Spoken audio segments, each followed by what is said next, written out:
Sir నమస్తే. నమస్తే అండి. ముఖ్యంగా క్రైమ్ అన్నది ఎంత దారుణంగా తయారైపోతుందో రీసెంట్ డేస్‌లో చెప్పాల్సిన అవసరం లేదు. ఒక్కదాన్ని మించిన ఒకటి అని చెప్పుకోవచ్చు. అండ్ మార్నింగ్ జరిగిన మేడ్చల్‌లోని ఏదైతే జరిగిన ఇన్సిడెంట్ ఉందో ఒక వైఫ్ అండ్ హస్బెండ్‌ది.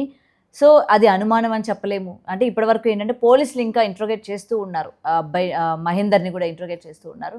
అయితే 5 మంత్స్ ప్రెగ్నెంట్ లేడీని ముందుగా తన అవయవాలు హ్యాండ్స్, తల, కాలు అనేది కట్ చేసేసి మూసీ నదిలో వేసేసి దాని తర్వాత రిమైనింగ్ పార్ట్ ఏదైతే ఉందో ఆ పీసెస్‌లా కట్ చేసి వేయడం అన్నది అంటే ఇంత క్రూయల్‌గా ఎలా థింక్ చేస్తూ ఉన్నారు? అసలు ఒక బాడీని అట్లా చంపేయడం అనేది ఒక ఎత్తు అయితే ఇంకా దాన్ని పీసెస్‌లా కట్ చేసి దాన్ని మాయం చేయాలి. దాని నుంచి మనం తప్పించుకోవాలి అని ఆలోచించే ఇది ఏదైతే ఉందో ఈ ప్రాసెస్‌ని ఎలా చూడొచ్చంటారు ముఖ్యంగా? అంటే మైండ్ సెట్స్ ఎందుకు ఇంత దారుణంగా తయారైపోతూ ఉన్నాయి వీళ్ళవి?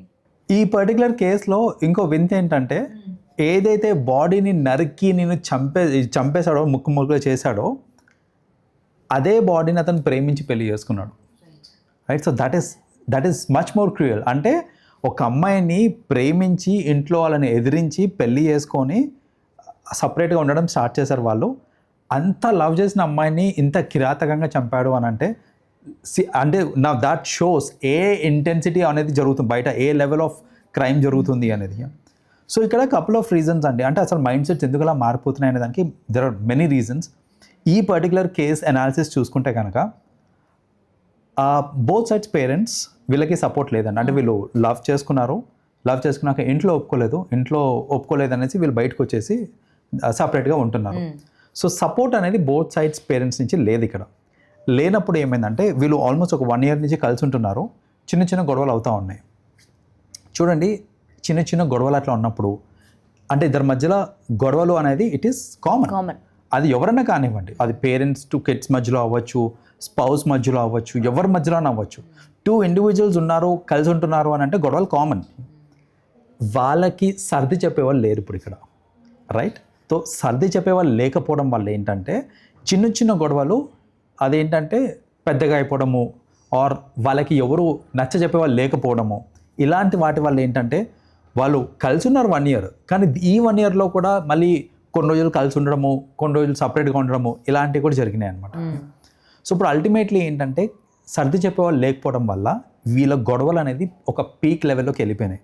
అంటే ఈ అబ్బాయి మహేందర్ అనే అబ్బాయి వాళ్ళ ఫ్రెండ్స్కి కూడా రెగ్యులర్గా చెప్పేవాడంట, నన్ను నా వైఫ్ చాలా టార్చర్ పెడుతుంది అని చెప్పేవాడంట. సో ఇప్పుడు చూడండి, వైఫ్ టార్చర్ పెడుతుంది అని అంటే it's not that we can take a blame that ఆ అమ్మాయి టార్చర్ పెట్టింది కాబట్టి వీడు చంపేశాడు సరిపోయింది అనేది కాదు.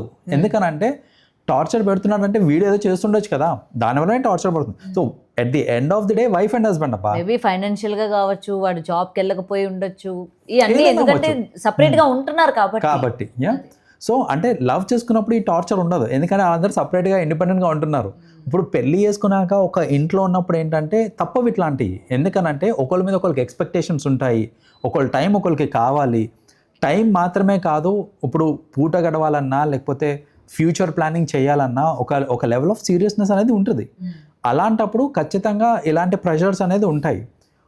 నా వైఫ్ నన్ను టార్చర్ పెడుతుంది అని చెప్పేసి, లేకపోతే నా మాట వినట్లేదు అనేసి తప్పించుకోవడానికి మళ్ళీ పోలీసులకి చెప్పడం ఏంటంటే నాకు మా వైఫ్ మీద అనుమానం అని చెప్పడము. సో ఇలాంటివన్నీ కూడా అంటే వేరియస్ రీజన్స్ చెప్తున్నారు. బేసిక్గా రీజన్ ఏదన్నా కానివ్వండి, చంపడం అనేది కరెక్ట్ కాదు ఫస్ట్ ఆఫ్ ఆల్. సో అలాంటిది ఆ అమ్మాయి మళ్ళీ ప్రెగ్నెంట్ కూడా, లైక్ 5 months ప్రెగ్నెంట్. సో ఇప్పుడు చంపేశాడు అని అంటే ఆ లెవెల్ ఆఫ్ థాట్స్ వచ్చినాయి అని అంటే రీజన్స్ కుడ్ బి ఎనీథింగ్ అనండి. అంటే ఇప్పుడు ఆ మెంటల్ ప్రెషర్ అవ్వచ్చు, ఫినాన్షియలీ సెటిల్ కాదు, అలాంటప్పుడు ఇంకొక బేబీ కూడా వస్తుంది అని అంటే నేను ఈమెనే చూసుకోలేకపోతున్నాను, ఇంకో బేబీయా అనే ఒక మెంటల్ ప్రెషర్ రావచ్చు. ఆర్ సర్టెన్ టైమ్స్ మెంటలీ మనకి ఎట్లా ఇదైపోతుంది అంటే నేను నిన్నే భరించలేకపోతున్నాను, నీ పోలికలతో ఇంకోళ్ళు వచ్చారంటే నేనేం భరిస్తా, మెంటలీ అలాంటివి కూడా థాట్స్ వస్తుంటాయి వాళ్ళకి. సో ఏంటంటే మెంటల్ పీస్ లేనప్పుడు it can go to any extreme in terms of thoughts. So ఇలా వేరియస్ రీజన్స్ వల్ల ఇది చేసి ఉండొచ్చు. అండ్ ముక్కలుగా నరికి కాలువలో పడేయటము అంటే zero respect to the body that he loved. So నేను జనరల్గా అండి, మనం రోడ్డు మీద వెళ్తూ ఉంటే ఎవరికో యాక్సిడెంట్ కింద పడితేనే మనకి అయ్యో అనిపిస్తుంది. ఎందుకు మన న్యూస్ వింటేనే మనకి ఒక రకమైన బాధ అనేది కూడా కలుగుతుంది, మనుషుల్ని చూడకపోయినా. ఇప్పుడు కింద పడితేనే మనకు వచ్చే ఫీల్ అది, అరే దెబ్బలు తగిలినాయేమో అనే ఫీల్. అలాంటిది ఇప్పుడు జనాలు చూడండి అసలు ఏ లెవెల్ ఆఫ్ దీంట్లో ఉన్నారంటే, ఇన్సెన్సిటివిటీ అంటే ఇది అసలు ప్రేమించి పెళ్లి చేసుకున్న అమ్మాయిని ఇన్ని ముక్కలుగా కట్ చేసి కాలువలో పడేసి మళ్ళీ అన్ని ముక్కలు మళ్ళీ బాడీ సపరేట్గా అంటే middle part of the body అది సపరేట్గా ఉంచుకొని, సో లైక్ ఇది చాలా దారుణం చెప్పాలని అంటే. సో ఇక్కడ బేసిక్గా ఏంటంటే కానీ చేస్తున్నప్పుడు కూడా వాళ్ళల్లో ఒక వణుకు అన్నది కూడా పుట్టదా? అంటే అలాంటి టైంలోని అరే నేను ప్రేమించిన వ్యక్తి కదా, లేకపోతే ఆ భయం కానీ రేపు పొద్దున్న నేను ఫేస్ చేసేది ఏముంటుంది, లా ఏ విధంగా ఉంటుంది నాకు అని చెప్పి అంటే చేస్తున్నప్పుడు కూడా వాళ్ళకి అది రాదంటారా? మొత్తం అంతా కూడా బ్లాంక్ అయిపోతుందా మైండ్ అంతా? అబ్సల్యూట్లీ అండి. ఇప్పుడు అట్లాంటి క్రైమ్ ఏంటంటే జనరల్గా అదొక పీక్ మూమెంట్లో జరుగుతూ ఉంటాయి. ఏంటంటే ఇంకా అది ఇమోషనల్ హైలో ఉంటారు వాళ్ళు. ఆ ఇమోషనల్ హైలో ఉన్నప్పుడు నా ఫ్యూచర్ ఏంటి లేకపోతే ఏంటి అనేది అసలు కొంచెం కూడా ఆలోచించరు. కాబట్టి జనరల్గా ఇలాంటి తగ్గించుకోవాలంటే ఒక చిన్న suggestion to all the couples అండి. గొడవలు కామన్ గొడవలు అవుతూ ఉంటాయి. మీకు కోపంలో ఏదైనా కోపం వచ్చినప్పుడు or take it for granted అండి, మీరు ఇమోషనలీ హై ఉన్నారనుకోండి, అది ఏ ఎమోషన్ అయినా కానివ్వండి, అది కోపం కావచ్చు, బాధ కావచ్చు, ఏదైనా కావచ్చు, ఇమోషనలీ హై ఉన్నారు అని అంటే కనుక ఒక 1 hour వెయిట్ చేయండి బిఫోర్ టేకింగ్ ఎనీ డిసిషన్. ఒక్క 1 hour వెయిట్ చేయండి. ఈ 1 hourలో your senses will come back. It will come back. మీరు తీసుకునే డెసిషన్ అప్పుడు కరెక్ట్ డెసిషన్స్ అవుతాయి. మీరు ఆవేశంలో క్షణికావేశంలో చేసే డెసిషన్స్ ఏవైతే ఉంటాయో చూడండి, అవి that will lead to a dire consequence అనమాట. సో అందుకనే ఏంటంటే ఎప్పుడన్నా సరే ఒక ఇమోషనల్ హై ఉంది అని అంటే కంట్రోల్ యువర్ ఎమోషన్స్. ఒక్క 1 hour take a break from what your thinking. ఆ థాట్స్ నుంచి బయటకు వచ్చేయండి. 1 hour బయటకు వచ్చేసేయండి. Then your senses will be back and ఇలాంటి దారుణాలు జరగకుండా ఉంటాయి. ఇప్పుడు చూడండి, ఆర్గ్యుమెంట్ అవుతుంది ఇద్దరి మధ్యన. ఆర్గ్యుమెంట్ అవుతుంది అనుకోండి, దాన్ని ఇంకా పెంచకండి. 1 గంట ఇద్దరిలో ఒకరు బయటికి వెళ్ళిపోండి, లేకపోతే కామ్గా ఉండండి. తర్వాత మళ్ళీ కలిసి మాట్లాడి సాల్వ్ చేసుకోండి, సెట్ అవుతుంది. అలాగే మీకు బాధ వేస్తుంది, ఆ బాధలో ఉన్నప్పుడు ఆ థాట్ని ఒక 1 hour మీరు ఆపేసేయండి. Like forget about it, do something else, then come back to it will be different. మీరు అలా డీవియేట్ కాలేదనుకోండి, అప్పుడే ఏంటంటే ఆ డిప్రెషన్ అనేది ఒక పీక్లోకి వెళ్ళిపోయి సూసైడ్ చేసుకోవడం ఇలాంటివి కూడా అవుతూ ఉంటాయి. సో అందుకనే ఆ సజెషన్ టు ఎనీబడి, ఇన్ఫ్యాక్ట్ చెప్పాలంటే కపుల్స్కే కాదు ఎవరికన్నా సరే, మీరు ఇమోషనల్ హైలో ఉన్నారు అని అంటే ఏ డిసిషన్ తీసుకోకండి.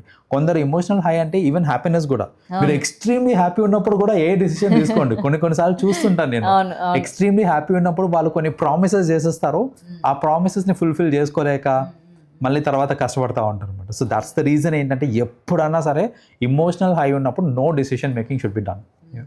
సో కాన్స్టాంట్గా ఉండాలంట. అబ్సల్యూట్లీ అండి. రైట్.